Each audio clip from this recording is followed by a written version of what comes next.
வாழ்க வையகம், வாழ்க வையகம், வாழ்க வளமுடன். அருளாசன் அருள் தந்தை வேதாத்ரி மகரிஷி அவர்களும் ஒட்டுமொத்த மகான்களும் இறைநிலையும் என்னுள் சூக்குமமாக எழுந்தருளி இன்றைய நாள்காட்டி வரிகளுக்கான கவிவரிகளையும் அதற்கான விளக்கத்தையும் சிறப்பிக்க வேண்டுமாய் சங்கல்பம் மேற்கொள்கிறேன். அனைவரையும் பணிவோடு முதற்கண் வணங்கி ஆரம்பிக்கலாம் என்றிருக்கிறேன். அனைவருக்கும் இனிய காலை வணக்கம். வாழ்க வளமுடன். சாமிஜியினுடைய இன்றைய நாள்காட்டி வரிகள்: கடமையை உணர்ந்திடு, காலத்தில் செய்திடு, உடம்புக்கும் நல்லது, உள்ளமும் அமைதியாகும் என்று சாமிஜி நமக்கு இந்த வரிகள் கொடுத்துருக்குறாங்க. அறநெறிகள் 3க்கு ஒரு பாடல் நம்ம சாமிஜி கொடுத்துருக்குறாங்க. அதை சொல்லி இன்றைய விளக்கம் பார்ப்போங்க. ஒழுக்கம், கடமை, ஈகை எனும் 3ம் ஒன்றிணைந்த உயர்நெறியே அறமென்றாகும். ஒழுக்கத்தில் கடமை, ஈகை 2ம் உள்ளடங்கி இருப்பதனை உற்றுப்பாரீர். ஒழுக்கமே வாழ்வில் என்றும் வெற்றி நல்கும். உயர் மக்கள் செல்வமும் அளிக்கும் மேலாம் என்று சாமிஜி இந்த பாடல் வரிகள் நமக்கு கொடுத்துருக்குறாங்க. அப்பர் பெருமான் சொல்லும்போது என் கடன் பணி செய்து கிடப்பதே என்று அப்பர் பெருமான் சொல்கிறாங்க. அதே போல் தாய்மானவர் சொல்லும்போது எல்லோரும் இன்புற்றிருக்க நினைப்பதுவே அல்லாமல் வேறொன்று அறியேன் பராபரமே என்று தாய்மானவர் சாமி சொல்கிறாங்க. நாம் புரிந்து கொள்ள வேண்டியது என்ன? கடமையை உணர்ந்துடு. ஒவ்வொருத்தருக்கும் கடமை இருக்குது. காலையில் எழுந்ததுலேருந்து நாம் இரவு படுக்க போகிற வரையிலும் அவரவர்கள் வயதுக்கு ஏற்றாற்போல, அவருடைய அறிவுக்கு ஏற்றாற்போல, உடல் பலத்துக்கு ஏற்றாற்போல நாம் ஒவ்வொரு நாளும் நாம் தொழில் செய்து கொண்டு இருக்கோம். அதை காலத்தில் செய்துடு. நம்ம சிறப்பாக செய்யணும். நாம் உடல்நலம் கெட்டுப்போகாத அளவுலையும் நம்முடைய மனசு அமைதியாக நாம் எந்த தொழில் செய்தாலும் அந்த தொழிலில் நாம் ஒரு நிறைவை அடைய முடியும்.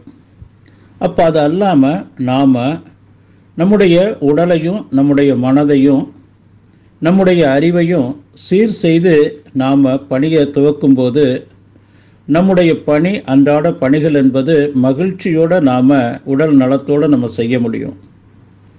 எப்பவுமே கடமை என்பது நாம் ஆரோக்கியமாகவும் மன அமைதியோடையும் அறிவு நல்ல தெளிவாக இருந்தால் மட்டும்தான் நம்மளால் கடமையை சிறப்பாக செய்ய முடியும்.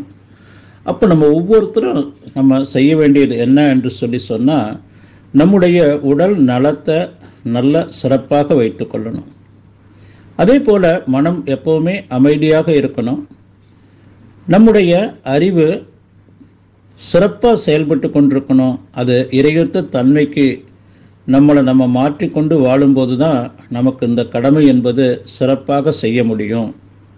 அப்போ எப்படி மாற்றுறது? இதை உணர்ந்த சுவாமிஜி தான் நமக்கு ஒரு உணர்வு தெரிஞ்ச நாளில் இருந்து நம்முடைய இறுதி காலம் வரையிலும் நம்முடைய உடலை, உயிரை, மனதை, அறிவை இறையொத்த தன்மைக்கு தினந்தோறும் மாற்றிக்கொள்வதற்கான எளிய முறையிலான பயிற்சியை தான் நம்ம சாமிஜி நமக்கு கொடுத்துருக்குறாங்க.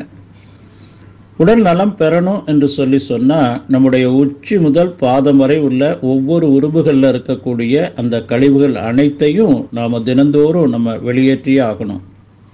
அப்படி நம்ம வெளியேற்றும் போது நம்முடைய உறுப்புகள் அனைத்தும் புத்துணர்வோடு செயல்படும். காலையிலேருந்து இரவு வரையில் நாம் பாடுபடுறோம். இரவு நம்ம உறங்க போயிடுறோம். உறங்கி காலையில் எழுந்த உடனே நாம் அப்படியே அன்றாட பணிகளுக்கு செல்லும்போது நம் உடலில் உள்ள கழிவுகள் எதுவுமே நம் உடலை விட்டு வெளியேறாது. அது காலத்தால் நமக்கு உடனடியாக எந்த ஒரு தலையை ஏற்படுத்தாட்டி கூட காலத்தால் அது தலையை ஏற்பட்டு அது வலியாகி அது நோயாக உருவெடுக்கிறது. அப்போ ஒவ்வொருத்தரும் நம்முடைய உடலில் உள்ள உள்ளுறுப்புகளில் இருக்கக்கூடிய அனைத்து கழிவுகளையும் நீக்குவதற்காக நம்ம சாமிஜி கொடுத்தது தான் எளிய முறையிலான உடற்பயிற்சி. அதே உயிர்நல பயிற்சி சாமிஜி கொடுத்துருக்குறாங்க. அந்த உயிர் சக்தி என்பது நல்ல தெளிவாக இருக்கணும். அந்த இறையத்த தன்மைக்கு மாறி இருக்கணும். அந்த நிலையில் நம்முடைய உயிர் சக்தி நம்ம உடலில் நல்லா சோற விட்டு கொண்டு உடலையே ஒரு வஜ்ரம் போல் மாற்றிக்கொள்ளலாம். அப்போ இந்த நிலையில் நாம் நம்முடைய மனமும் அறிவும் சிறப்பாக செயல்படும். உடலுக்கும் உயிருக்கும் நட்பு ஏற்பட்டால் தான் நம்ம கடமையை சிறப்பாக செய்ய முடியுங்க. உடலுக்கும் உயிருக்கும் லேசான ஒரு தடை வந்தால் தான் அது பிணக்கு. அதுதான் காலத்தால் நோய்.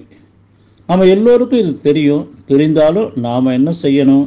ஒவ்வொரு நாளும் நாம் எளிய முறையிலான நம்முடைய பயிற்சிகளை கொடுத்து இந்த உடலையும் உயிரையும் மனதையும் அறிவையும் சிறப்பானதொரு தெய்வீக நிலைக்கு நம்ம மாற்றிக்கொண்டு நம்ம கடமை உணர்ந்து வாழணுங்க. நன்றியோடு நிறைவு செய்து கொள்கிறேன். வாழ்க வளமுடன், வாழ்க வளமுடன், வாழ்க வளமுடன்.